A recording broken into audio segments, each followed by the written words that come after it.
Welcome to the Fashion Impressions podcast here at Dress to Runway, and we have an exclusive Dress to Runway interview with fashion stylist and runway model Violet VaVici.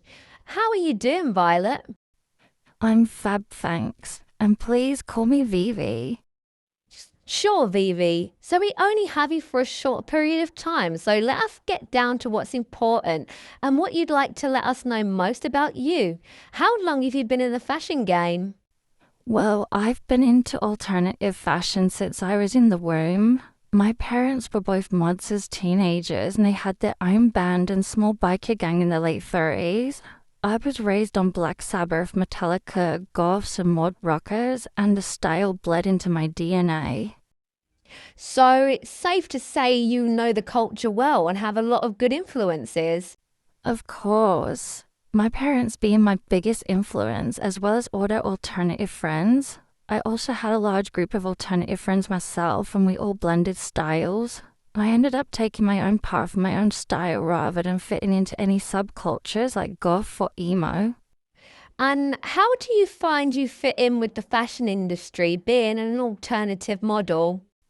Firstly, having my own fashion label, which of course is alternative style, helps a big deal, but also alternative fashion was really big in the Y2Ks and it's made a big comeback in the last half a decade, which I think really helped me get my foot on the runway.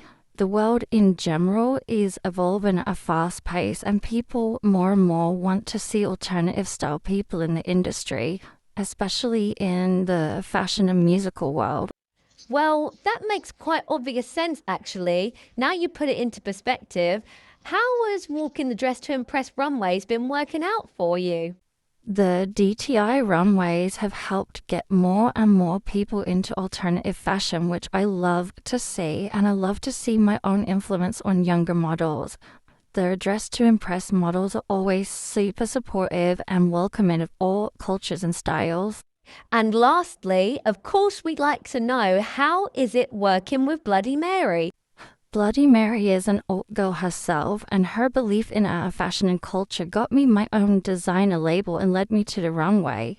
Working with Bloody Mary has been a dream. She's been my producer, editor, stylist, and photographer, which saves on expenses and also means I don't have the stress of getting to know and having to work with multiple different people with different personalities. We love to hear more and more about Bloody Mary, as she really is a one-woman army in the DTI and Roblox fashion world.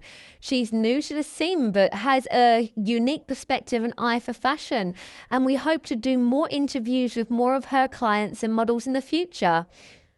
Well, thanks for the interview, VV. We wish you the very best in your career. Any last words for our fashion fans? All I can say is there's enough space in the fashion world for more alternative looks and models. I want to start seeing less glitter and diamonds on the runways and more tattoos and piercings, guys. Thanks for having me on the show. Well, that's all we've got time for today on the podcast. Join us next week when we're going to be talking to Fashion Week model Gertrude Stein. Happy runway walking, guys!